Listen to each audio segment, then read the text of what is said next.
Anyway, hopefully this will work.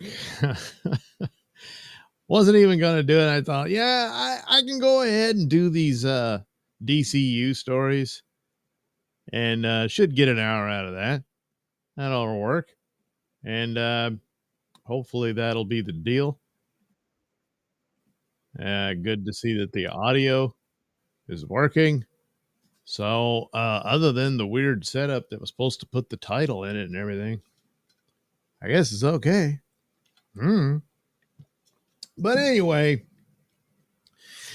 yeah, so I've been following the story with Warner Brothers. They're seeking out buyers. They're on their way to separate the company into two entities.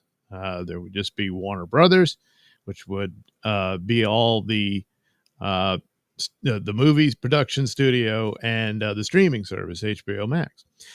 The other half is all the legacy stuff, the cable networks and CNN and stuff like that, which will be becomes Discovery Global. Nobody wants that one. That's the one that's weighted down with I think it's $30 billion in debt or something like that. I mean, it's enormous. And the idea is, well, yeah, we can split it up and then you just buy the good stuff, you know. So that's the plan. And of course, my interest is the DC stuff, but there's other properties. Uh, Paramount seems to be the front runner to well, actually Skydance, but they bought Paramount to take it. And of course, my guess is because of the split, you've got more of a chance for the Warner Brothers asset. So they buy that, and now you buy all the IP. So of course the DC IP, which they own, and the stuff like Harry Potter and all that, they can get all that and add it to theirs. And I don't know, I guess HBO can probably just become a tab on Paramount Plus. It could end up like that. And all that Warner Brothers films and shows and whatnot that they produced all becomes theirs. As far as any antitrust problems, they already own a news outlet and whatnot. Well, with the split, that's Discovery Global now. So they're not buying that. The other thing would be if they don't quite get what they want or whatever, then maybe people make offers for, well, I want this IP, and they split it all up and that kind of thing, which that could happen too. So anyway, a few stories from Cosmic Book News. I'll go over those, and that'll make the deal. It'll make the deal for my little show here. Oh, yes. So let's see here. Oh, yeah, I'm going to want see if my little image thing will appear. Oh, it did. It popped right in. Okay. And I got to do that over here, dummy. I'll put in the article, and I'll just take myself out. There it is. And we don't need to see me. And we'll go over the first article. And then there's the crew. See, I got Clayface, the two Green Lanterns from the Lantern Show, which, I mean, Clayface, I have more of an idea of what he might look like, and I'm assuming he will assume that appearance at some point in that film. So there, the Green Lanterns, I'm not really sure. So I just went with what's suggested by the designs of the outfits in the Superman movie, most notably Superman himself. So that's what I came up with. With Superman and Supergirl, we've seen them, so we know what they'll look like. So I put that together. As right now, it looks like those are the projects that are definite. Those will be released. After Man of Tomorrow, the sequel to Superman, nobody knows. And we'll see that narrative flows through all of this, even though there's been a slight little good news for DCU. But it ain't much. So, oh man, what you gonna do? Well, guess wait and see. And that's life, isn't it? Excuse me. Got to prepare because I'm going to cut this up into separate videos. Maybe. Haven't been doing that lately. I get tired and I don't have the time, you know? James Gunn's DCU and Batman future in limbo ahead of Warner Brothers Discovery sale. See, Zaslav's all smiles because his desire for a bidding war has paid off. It's happening. And the price and the stock price keeps rising. So the opportunity for more money is still there. Gunn, on the other hand, well, boy, those faces really tell the story, you know? Yeah. Well, what are you going to do? Anyway, Matt McCloy here. Yeah, it is Matt, right? Sometimes he has another writer, but yeah, it's Matt. Says it's his understanding that James Gunn's DCU is now on hold pending the sale of Warner Brothers Discovery. That doesn't include projects already filmed, currently in production, or that already have release dates. Gunn's Man of Tomorrow will film next year and release in 2027. Likewise, Supergirl has already been filmed and is set for 2026. The same for Clayface.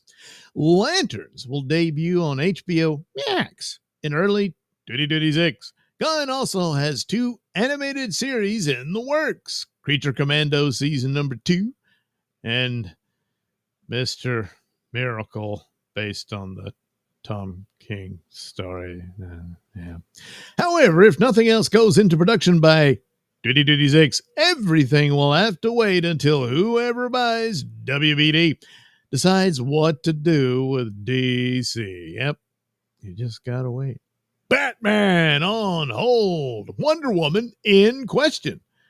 On hold includes, yes, DCU Batman. While Wonder Woman has reportedly been fast-tracked at this point. What's the point? Yeah, I remember them announcing that.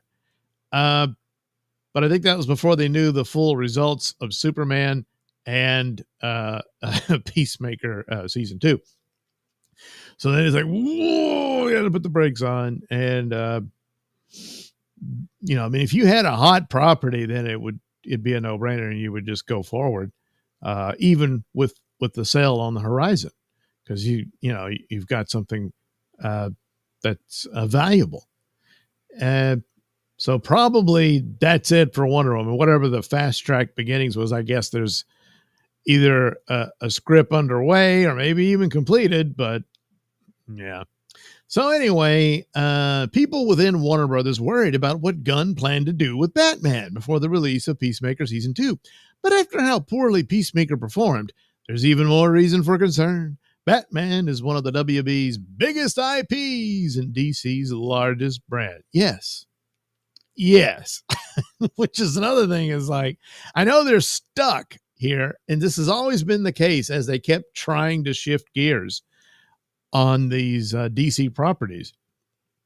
And once again, they're in this position where you have the Batman film and then a very successful, very well done follow-up in the Penguin show, which really greatly outperformed the Batman and is far superior to the Batman film, in my humble opinion.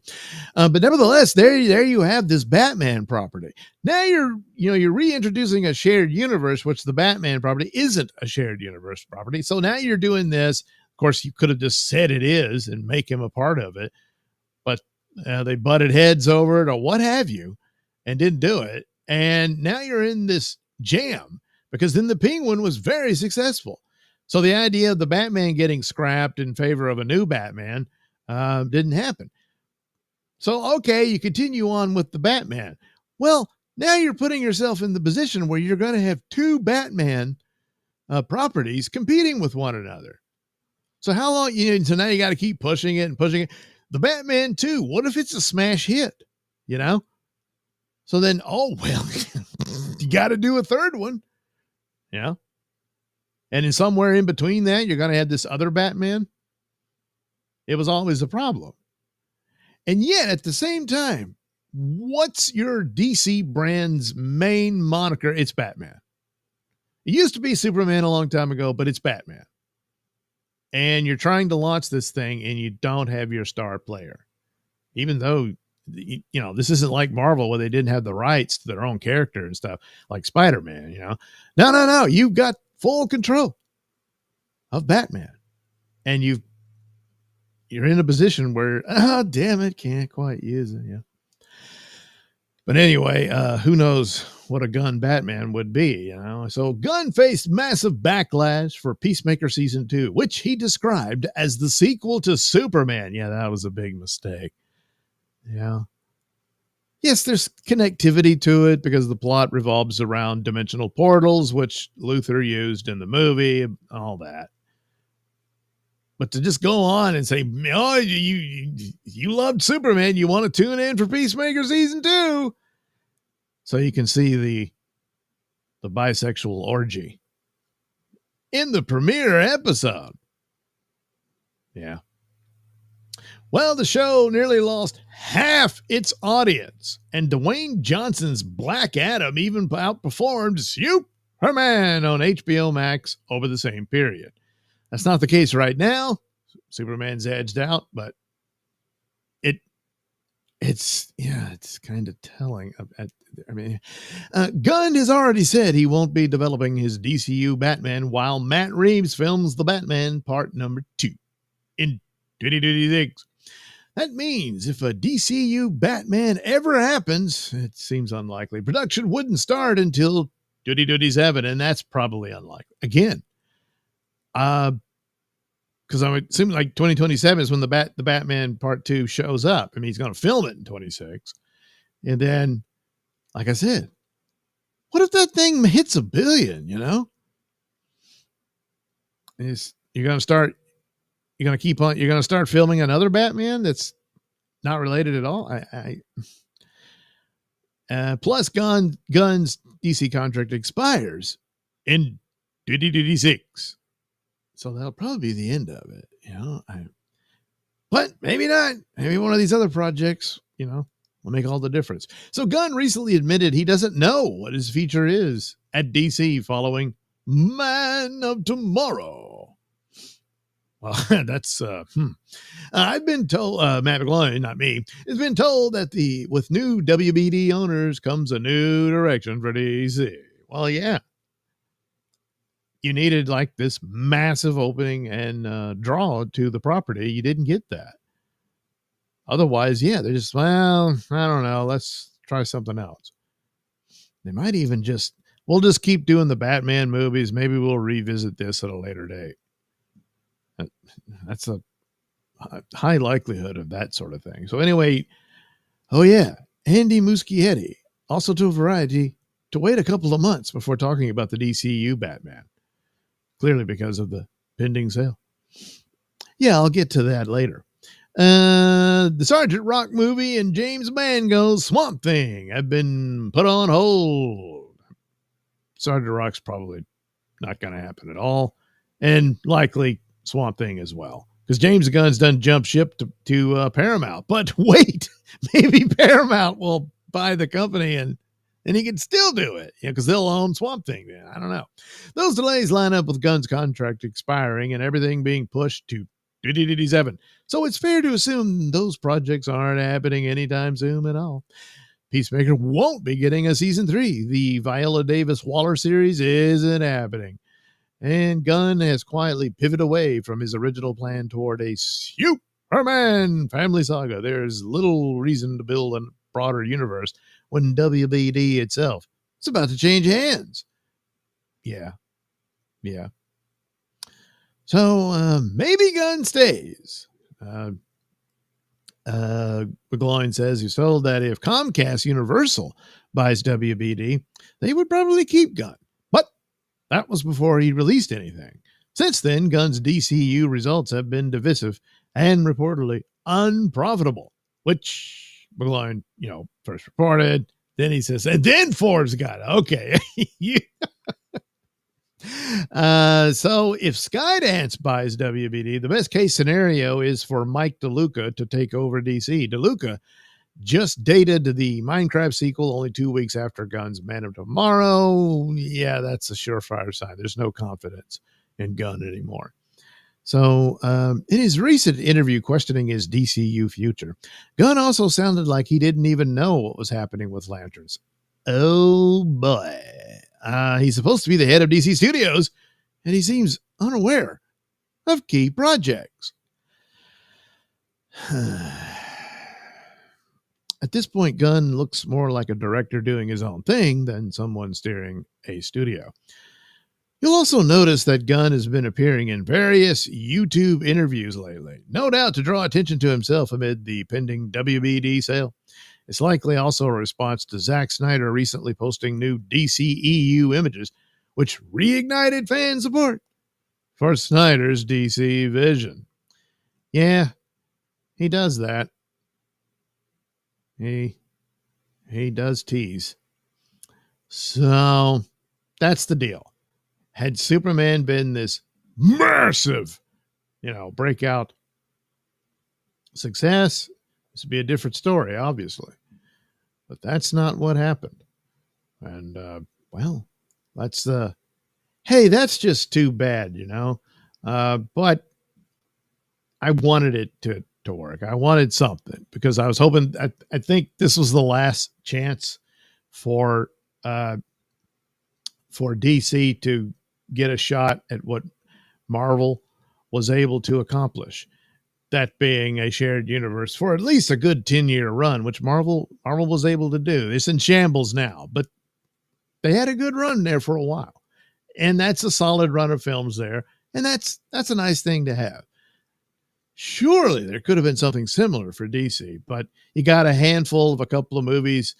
Some are really good, and others are just sort of, well, you tried, and the rest are pure crap. And so, yeah, it's pretty piss poor comparison to what Marvel was able to do. And so it's all right. They're going to reboot and do another shot at this with Gunn in charge. And I was, all right. I was really hoping this would work out, but that Superman movie was not the Superman movie they needed to launch this thing. It was too scatterbrained and all that and cluttered and that sort of thing. Probably could have saved a lot of money if they'd shrunk the cast down to just a basic Superman cast. But I don't know. He didn't want to do it that way. It has to be an ensemble all the time with that guy, apparently. So here you are. And it's a shame because once again, I think David Gordon Sweat does a good Superman. But you got to have the material that's going to bring in the audience and whatnot. And especially when you have the burden of supposed to launch this ginormous franchise of connected movies and all that. And I don't know. So we'll just have to wait and see how that goes. Oh, crap. I forgot to take down my cartoon superheroes. Well, I did work hard on them, so it's good they got seen. All right, so there goes that story for DCU Blues. So no, not that. Yeah, this.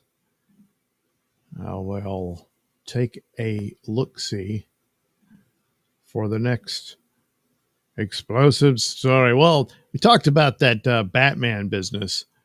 So I think I'll talk about that one because it's just another little clue about what's afoot over at the old DCU. Oh, wait. Damn it. Yeah, all right.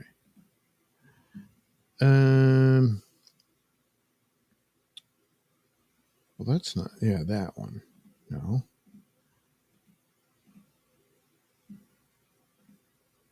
Why is it? All right.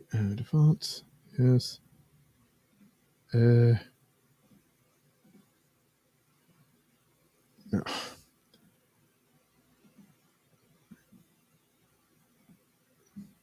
You should be able to see it, but it's not doing it. You bastard. No. Weird. I mean, you just did it a minute ago.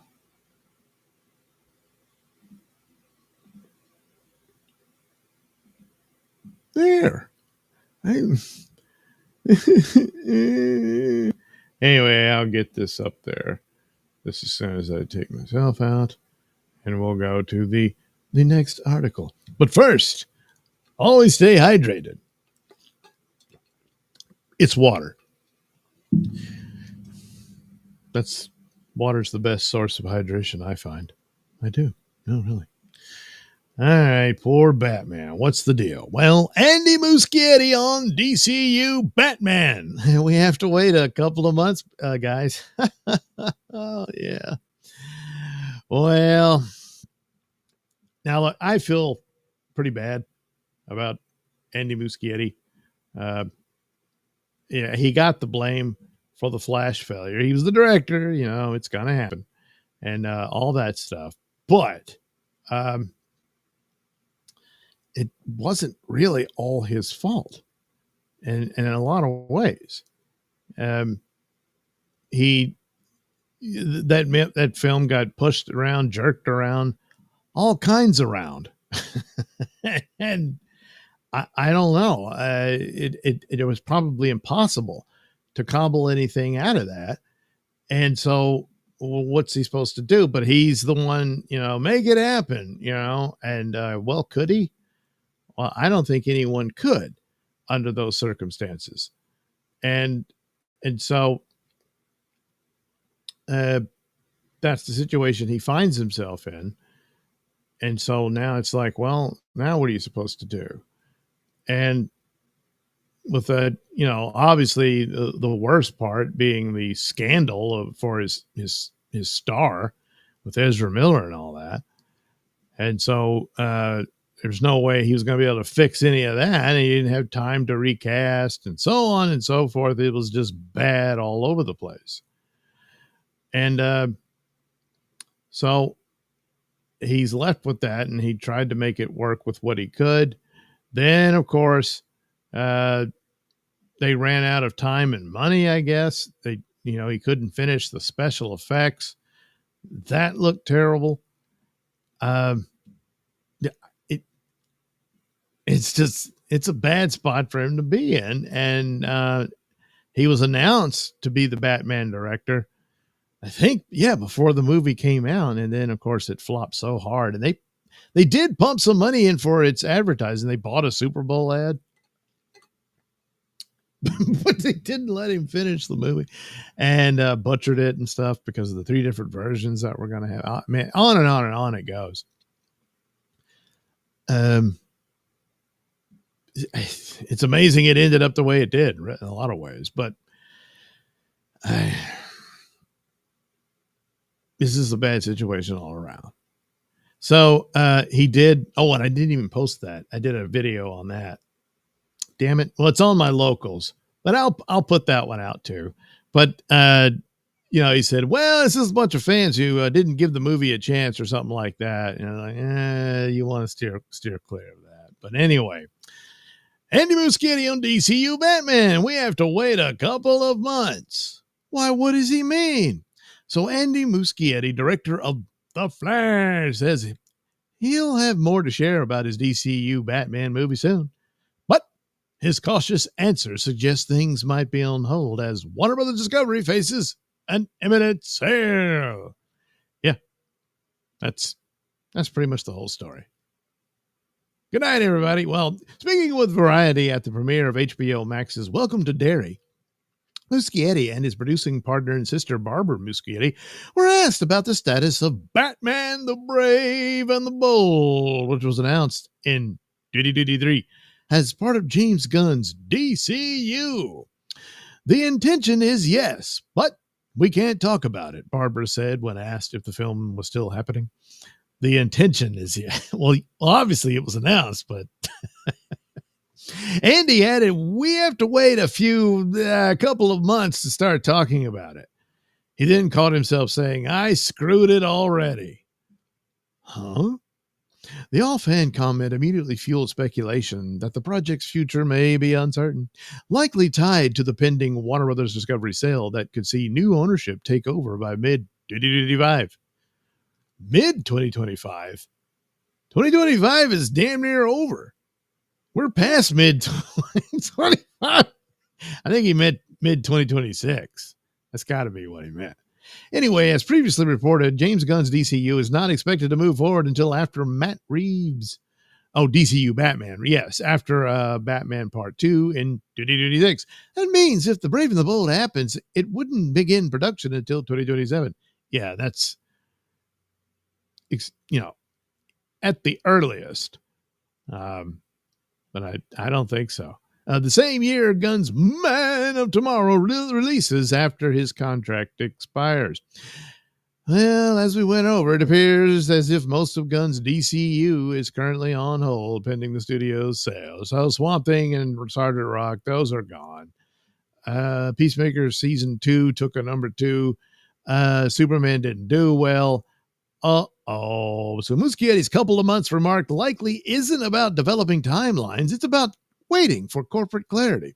Once the sale or new leadership is confirmed, the new leadership at Warner Brothers will decide which projects move forward, which are retooled, and which are shelved entirely. Shelved? More like put in the trash. For now, it sounds like DCU Batman is one of many projects waiting for that decision, which is amazing. It's one thing for those others, but it's Batman. But of course, they already have a Batman. And from the get-go, it was obvious that was going to be a problem.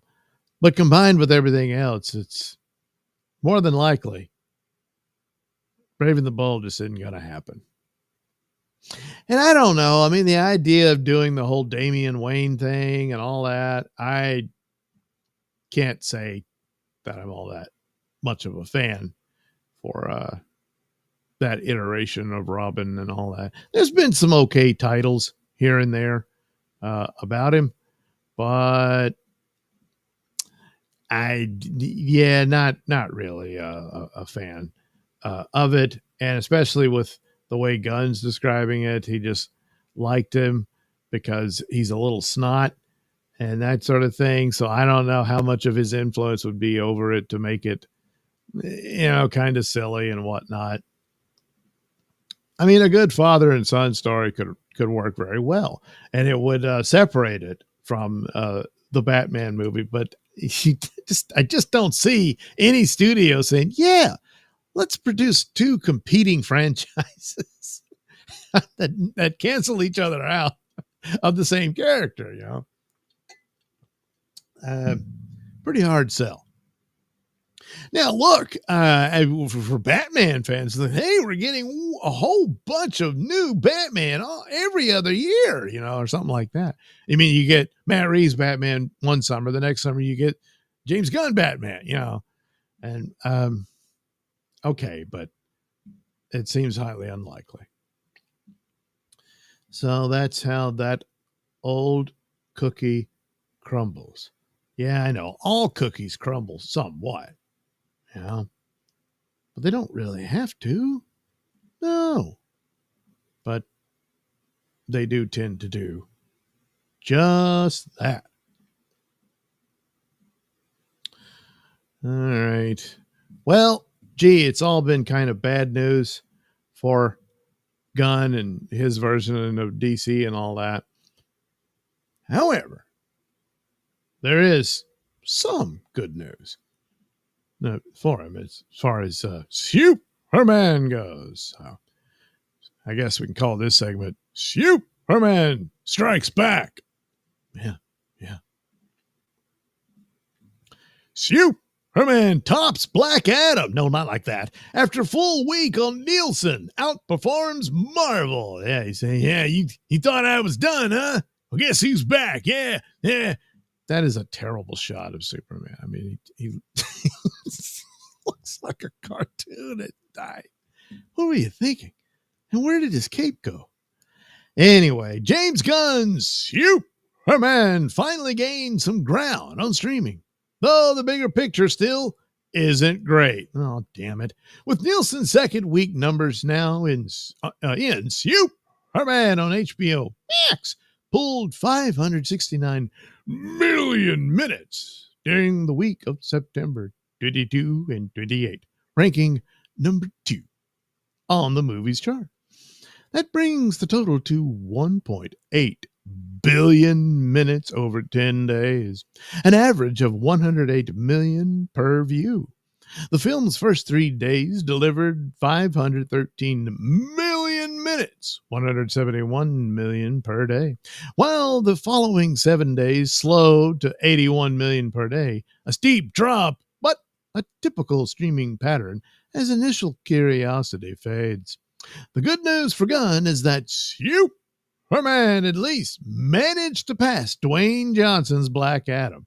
Finally, Black Adam opened stronger at 632 million minutes in its first 3 days, but collapsed quickly, failing to make Nielsen's top 10 in the same second week window when the lowest title had 499 million minutes. It later reappeared the following week with 333 million minutes. Amazingly enough, there's some sort of life in the Black Adam movie, you know? So anyway, here we are currently. Here's all the films, and there's Superman in second place under K-pop Demon Hunters. So Netflix, of course, dominates the whole chart, but there's HBO Max in second place with what? With what? That's right. Superman. Oh, look, little DP managed to show up with Lilo and Stitch. But where's Marvel? Huh. Superman's average viewing also surpassed Marvel's most recent DP releases. But is that saying much considering the current state of the MCU?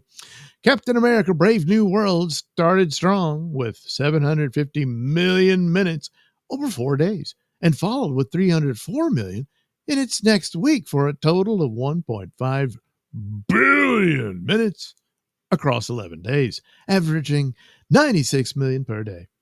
Thunderbolts debuted with 702 million minutes over 5. It's Thunderbolts is the better movie, but I don't know. Well, I do know. People didn't know what it was. They didn't know any of those characters. Most of them, it was depending on streaming shows to even know who they were and stuff like that. So, yeah, it had a tough time. But it's the better movie of the 3 they put out. So you got Captain America, and, well, you didn't have an actual Captain America in it, and all that. They tried to, hey, look, Red Hulk, but plot-wise and everything else, Thunderbolts is far better than Captain America. And then they had, what was the other one? Oh, yeah, Fantastic Four. Well, even Fantastic Four was better than Captain America. So, but I guess we'll have to wait and see how it performs on stream. But anyway, there's Thunderbolts numbers. So that means Gunn's Superman outperformed both Marvel films in overall daily viewing, even if it still trailed them in early buzz and total opening strength. So while Superman ultimately topped both Black Adam and Marvel's recent releases on daily averages, Black Adam and both Marvel movies are flops, it's still far from a breakout success. The film's numbers show heavy front-loading and a quick drop-off, mirroring its box office run. With a 615 million global gross, with a low international turnout, Superman's streaming uptick looks more like a mild rebound than a genuine recovery for Gunn's DCU. Well, that's probably true. It's things like that. What do you... jeez. That's just a bad shot. It just is. But here again, I feel kind of bad for poor David Cornsweet, who, like all the recent Superman actors, I think had potential to be a great Superman. Unfortunately, it's probably not really going to get the opportunity, and well, that's all very sad. Um, it just keeps happening that way. I don't know. Poor Brandon Routh, Henry Cavill, and now David Cornsweet. But Tyler Hoechlin on the TV show, he got a good run there. So I guess he wins out, as far as getting material to actually play the beloved iconic character, Oh, well, that's, again, how the Hollywood superhero cookie crumbles. All right, well, moving right along. Yeah, everything's fine. What would be oh yeah.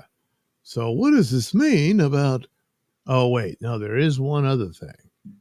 This story. Did I even prepare the image? Probably got to go look for it. Yeah. I'm looking for my Green Lantern images, which again are probably absolutely inaccurate for what they will look like in the show.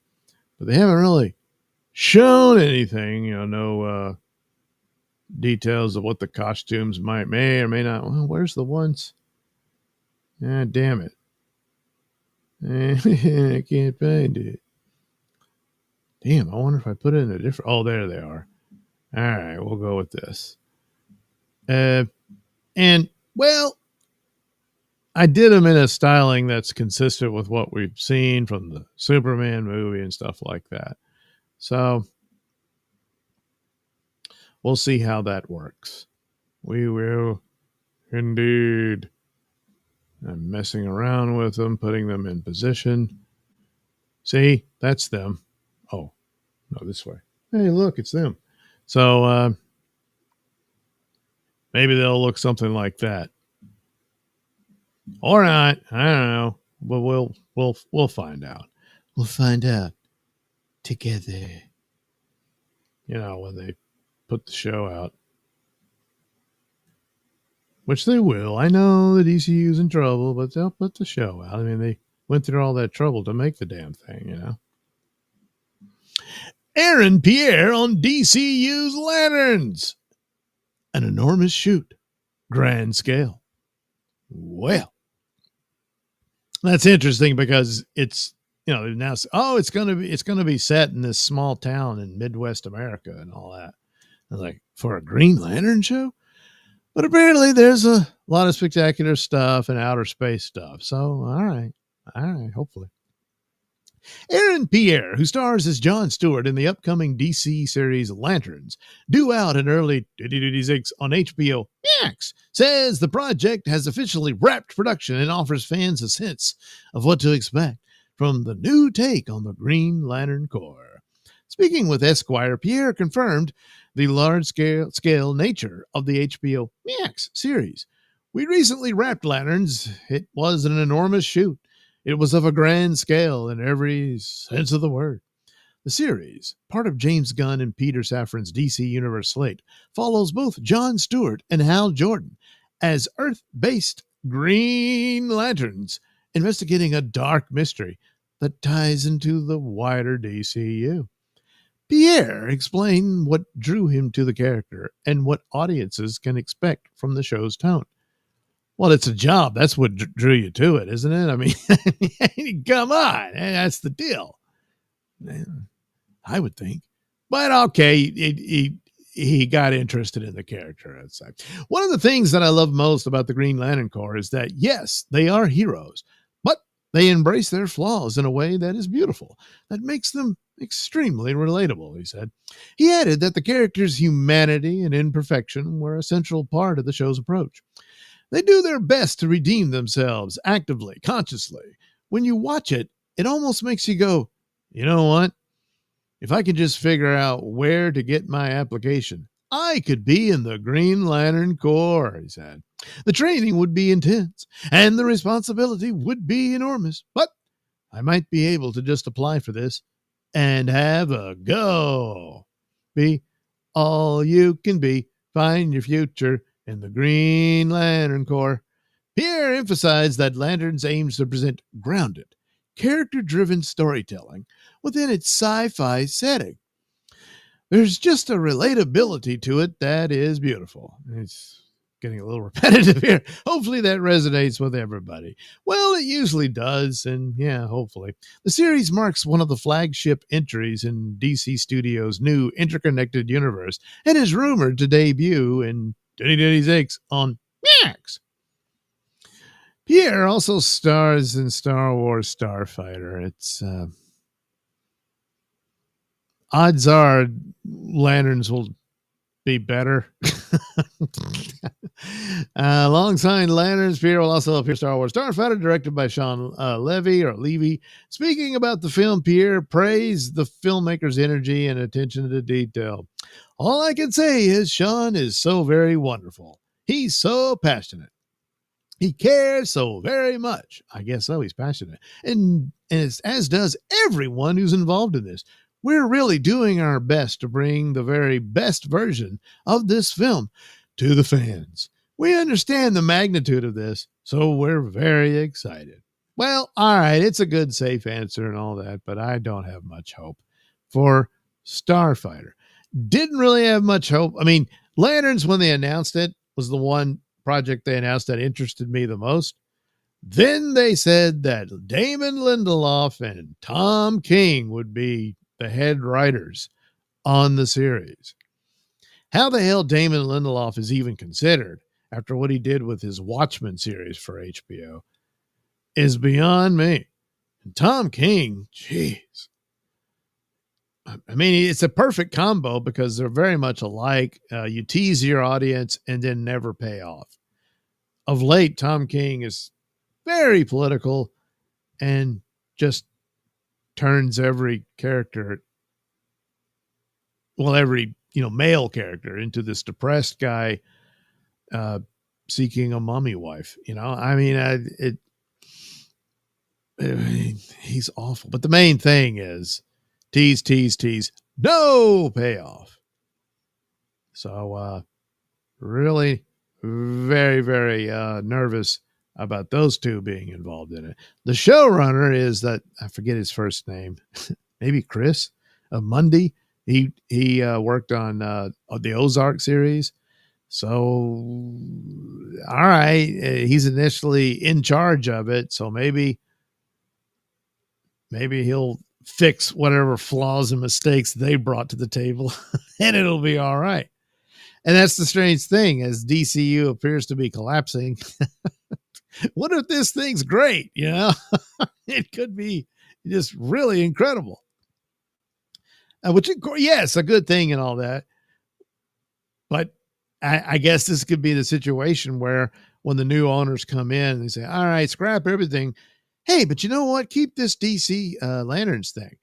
Well, I'm wondering, are there going to be cameos from Corn Sweat and stuff like that? Yeah, I don't know. But we'll see. Third time could be the charm. Well, I don't know. I'm guessing Lanterns will debut before Supergirl opens. So probably early next year, the Lantern Show will start. And so, yeah, that'll be the actual, unless you count the Creature Commandos cartoon. But coming on the heels of Peacemaker Season 2, just about anything would probably look better than that. So it's all very unfortunate on these scenarios. However, it is possible. But again, it's one of these things where it always ends up with a hodgepodge of stuff.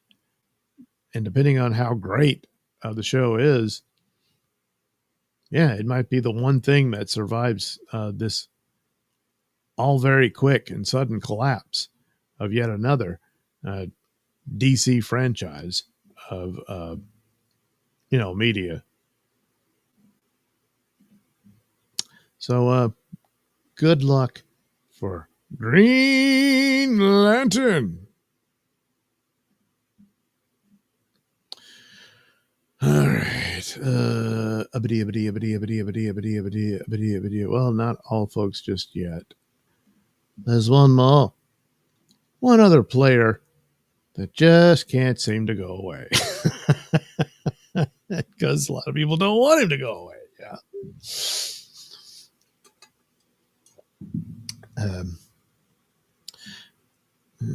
Let's see here.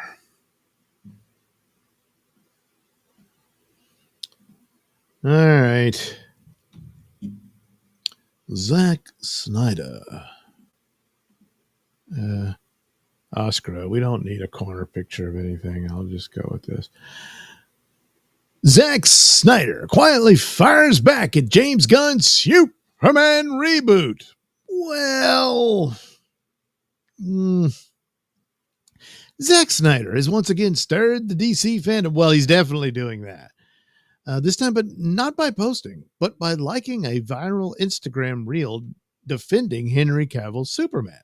The reel, viewed over 600,000 times and shared by the Snyder Cut account, mocks critics who called Snyder's Superman too dark. It opens with text reading, "I'm glad we have a new Superman now. Zack Snyder's was too dark," before cutting to footage of Cavill's Superman smiling, saving people, and showing compassion, directly countering that claim.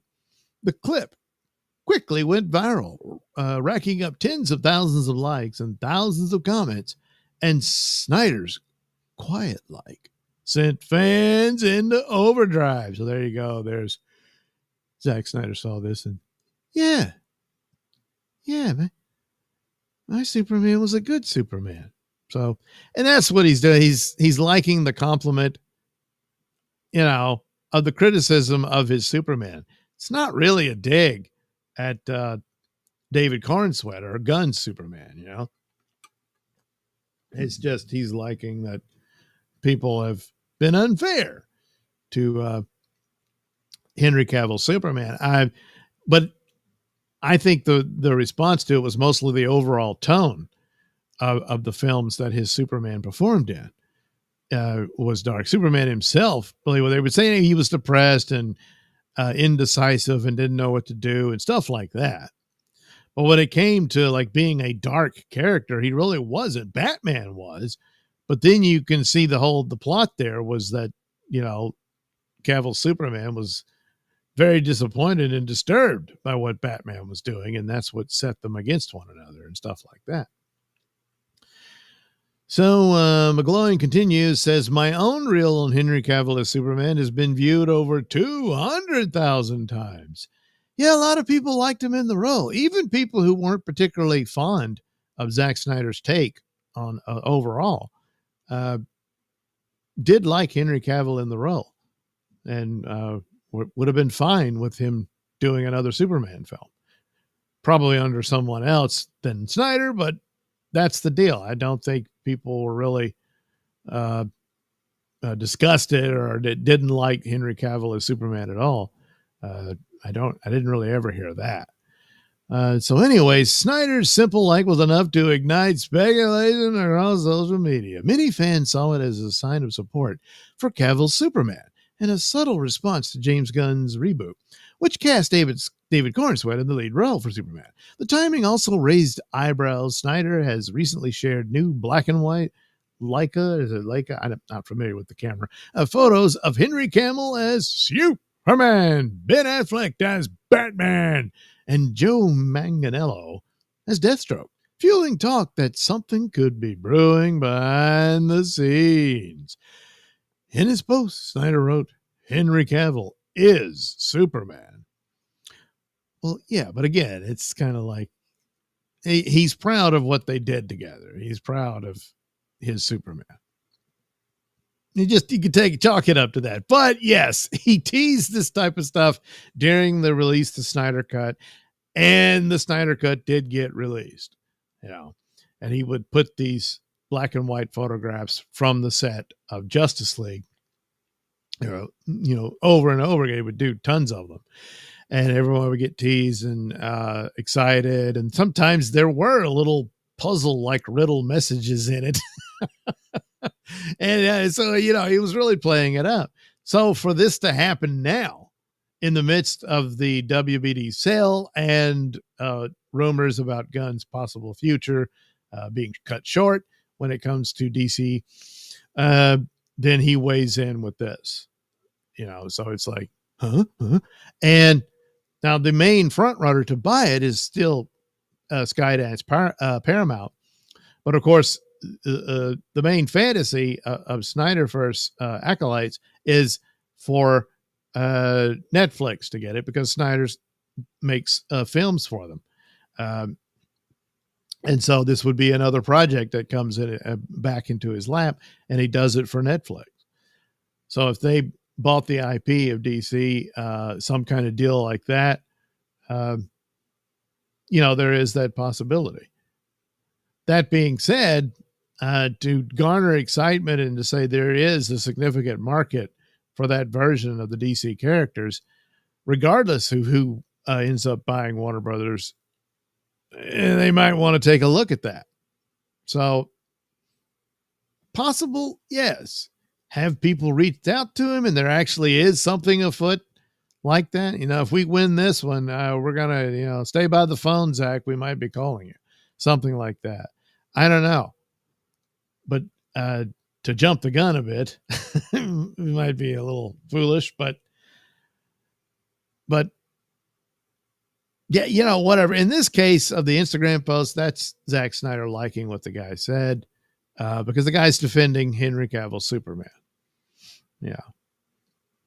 I chalk it up to that, but still it's in the midst of all this. So two things can be true, So I don't know, because Zack Snyder and Gunn go way back to the Dawn of the Dead remake, which is a great film,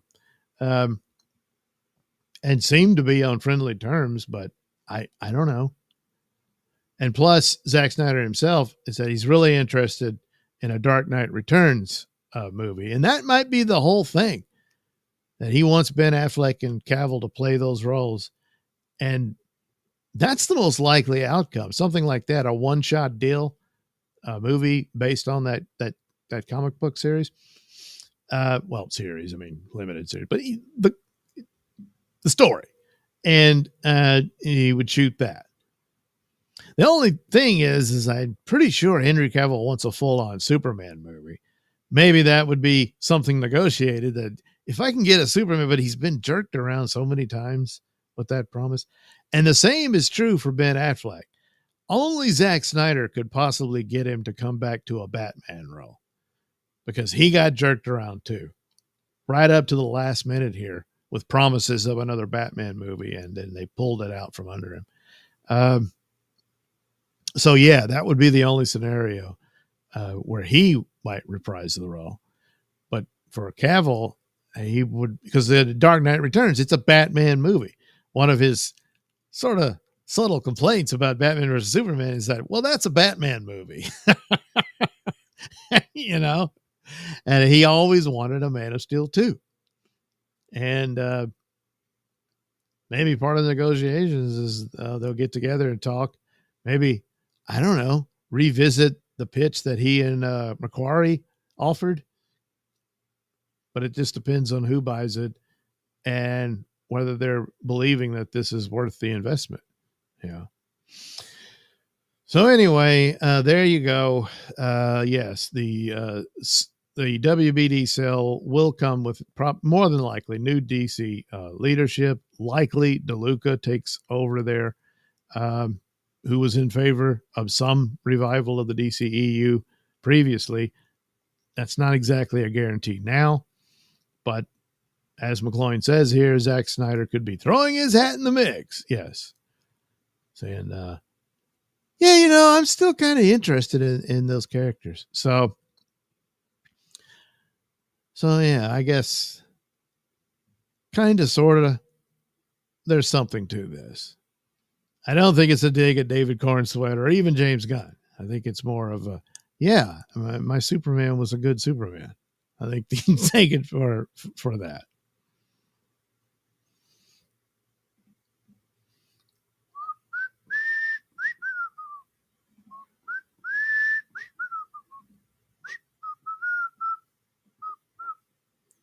All right. So that's it for the DCU. What was I calling it? Oh, the Blues. Yeah. So, but like I said, the streaming numbers turned out to be pretty good. Not nearly enough to get them what they wanted and to justify a whole new ginormous superhero franchise of connected films and TV shows and whatever else, cartoons and stuff. Quite the ambitious undertaking, even though there's quite the template for one to make use of and say, oh, well, this is how that's done. And could have done that. But alas, it appears it just wasn't to be, And that's sad and unfortunate, but I don't know. What are you going to do? What you going to do? All right, let's take a look. Oh, boy. It's like Christmas. I got a super tip. So let me take a look here.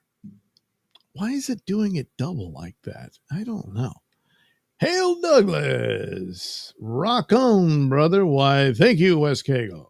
I do appreciate that. Why it's doing it double. I mean, if I take it down from maybe it's because I wonder if I just turn that one off. But that's usually how I do it. Oh, I know. I could take it down because I don't need OBS in this version. I could just use, jeez, well, I screwed it up again.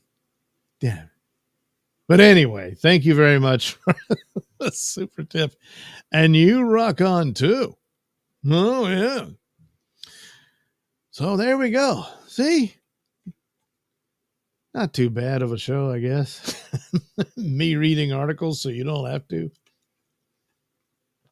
But anyway, there we go. That'll be my final live stream for the week. So maybe I can get one in tomorrow morning, but odds are I'll be too tired coming in from work. I wanted to do a review of Jaws. I was just going to do that. Hopefully I can get that in. Then the final episode of Kolchak, the Night Stalker. I watched that, so I got to do the review of that one. I don't know. I was thinking of posting that. Maybe the Jaws one can be posted Monday, but I wanted to do a whole thing on that where I talked about what might have been, because there were other shows they were going to do for Night Stalker, but it got canceled before they could. Plus, he made an appearance in a Tomb of Dracula comic book. Not really him, but it's clearly meant to be him. It's going to look at that. So that might be fun. I don't know. Maybe I could turn that into the Sunday Comics show instead. Huh. That's a thought. Because it's really tough to do that show at coming in from work and to read those stories. It's thinking I should just go back. Last week I did the one, it was just taped, and I was thinking, that's probably better. I don't know, but I didn't have time to do it this time. So I'll probably, do a Sunday live stream. It's early in the morning before I collapse into unconsciousness, Yes. And it's a collapse. Well, anyway, thanks for watching. And again, thanks for the super tip. And I'll see you all again sometime, hopefully soon, maybe Sunday morning, maybe even tomorrow morning. I can't promise that. But probably do a live stream Monday. There again, used to do those in the morning too, but here lately, it's tough. So, but probably in the night, I don't know, do a drawing stream or something like that. Or Nailsin News. I already got more stories of those crazy criminals, So there's that to look forward to from your old pal, Mr. Nailsin. Ah, yes. Ah, yes. Mr. Nailsin. The one and only. Now, there's probably somebody else who could do the same thing I do. I'm not that special, but I'm the one doing it right now. That's got to count for something. Yeah. All right. Have a good, morning, I guess. Rest of your Friday. I'm going to go take care of a few things and then go to bed so that I can work all night. Well, got to do it. Got to be done. That's life. So have a good rest of your day.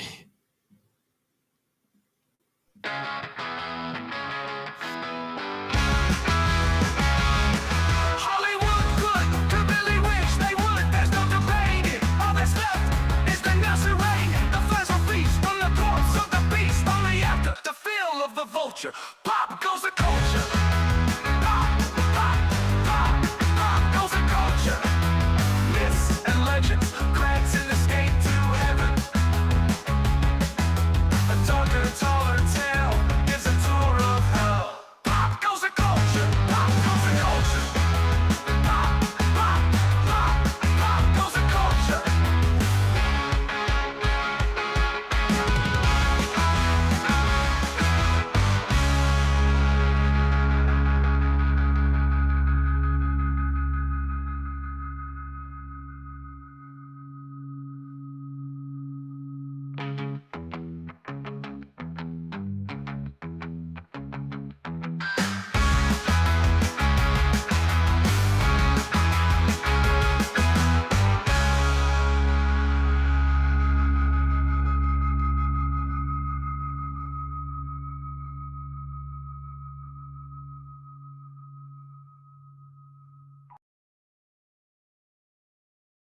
As the song goes, Spider-Man does whatever a spider can. Turns out that was truer than most realize. People think Spider-Man shoots webs out of these devices on his wrists that he invented. This is true, but he also naturally shoots webs out of his ass. Butt webbing wasn't very practical, so he made the wrist things. However, sometimes, especially after a bout of diarrhea, Spider-Man ended up with his ass glued to the toilet seat. So when Dr. Octopus robs a bank or the Green Goblin bombs a hospital, people ask, where the hell was Spider-Man? Turns out he was stuck on the potty.